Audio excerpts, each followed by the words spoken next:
Why, hi, everybody, and welcome to Reed Spider-Man Crawl Space Edition. Check us out, the SpiderManCrawlspace.com.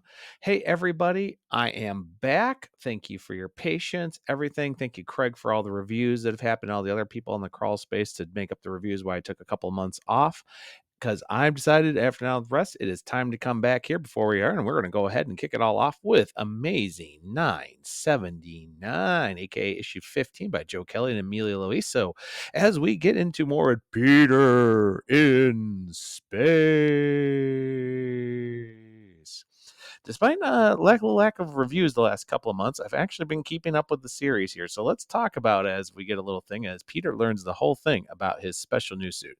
So let's get to the pros. Believe it or not, I really did like the fight scene and everything that happened between Peter and Betty here. This felt like classic Spider-Man going against a really high-end threat of his and using his powers and abilities. Also getting a chance to show the Technocracy suit in action, and it really could here. There's a lot of Ben 10 in here, which at least I can understand. Joe Kelly really did a lot with that going on with the series back in the day, so it's really ties. And I've also been kind of liking the different little things. I also like the origin story for Glitch, which is what the Technocracy suit is about, actually seeing the two between them and about exactly how they survive and came to be into the.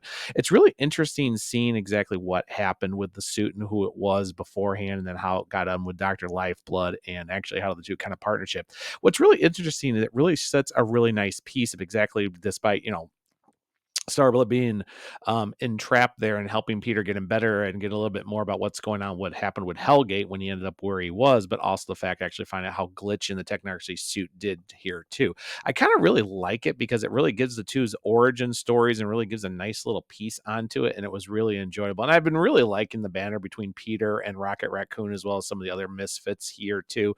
They're getting their points to do with established characters without being a problem, and it's also getting us a little bit more too. And it's actually kind of fun here having, and the fact that they're getting closer back to Earth a little easier, despite what's been going on with Imperium right there.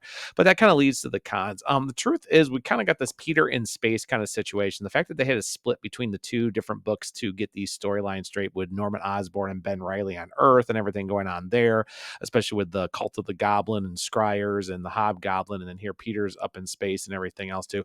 Also, another thing here too is, Peter does get, a little thing of a little romance up there top, little space opera, but it's kind of little pieces. This just kind of hits you going like, really, this again? Wow, really? And Peter getting the permission. Also, the fact we're getting a kind of a character we not really know too much about. I know who they were in the background, but we don't really know what this kind of feels like for that piece. Also, of course, the fact that we've been getting slowly and slowly more exactly what happened to Peter and Hellgate, and the fact that his fear that Hellgate said if everything comes up, he knew who he was and he was going to ruin and burn everything to the ground.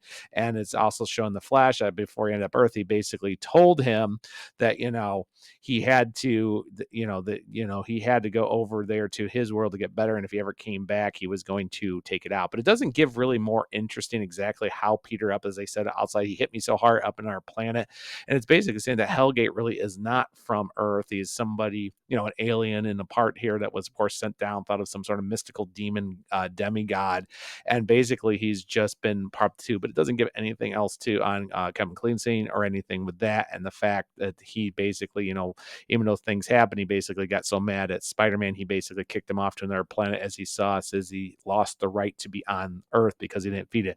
And that really just doesn't get it. It just kind of gives a weird little hyperbole exactly as we've gotten more in Hellgate and these flashbacks issues than what actually happened.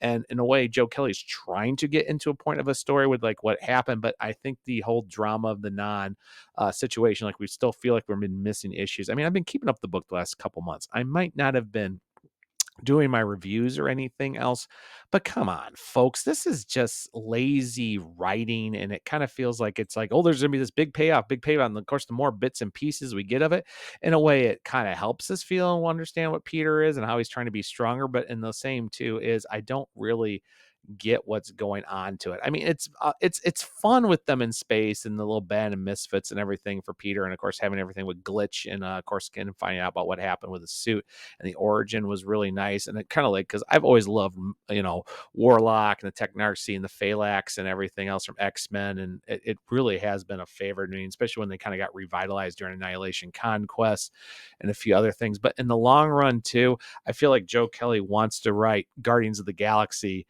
but he had to do Spider-Man in it, and that's basically what it feels like. I mean, if it was Guardians of the Galaxy, this storyline would actually fantastically fit into everything else too. Instead, it's Peter with the Guardians of the Galaxy. So that's how that fits. So in the long run, is great artwork. It's a fun story, and like I said, there's definitely Ben 10 action in here, but I'm going to have to give this grade a C. It's not bad. I've enjoyed the artwork. There's definitely been pushed to the plot of exactly where Peter got and exactly what he's doing in space and the reason why he's been hesitant to go to Earth but wants to get back to Earth. So it's not bad, but I feel you're really going to wonder how this is all going to tie together once it's all said and down between what's happening as Norman and Ben Riley on Earth as Chasm and that Spider-Man and the cult of the Green Goblin versus what is actually going on in space with Peter and Hellgate, and exactly does this all connect together, because it looks like they're still trying to say it all matters, it all connects, but at the same time, it feels like, everything with Hellgate just was just some random herring that got thrown in there, and that's all as she wrote. So that's all I have to say on that one, folks. So thank you for coming to my review today. So think if you like this, like and subscribe. I'm going to, of course, be back, of course, here in a couple weeks to review the next issue of Amazing Spider-Man, as Ultimate Spider-Man sadly has been pushed back with some delays, but I'll get those all done as much as possible.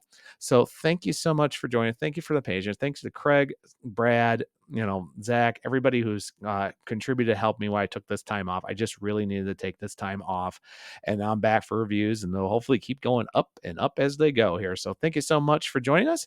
And for more information, go ahead and try us out at thespidermancrawlspace.com for all your latest news, information, and pieces. Share us on our various social medias.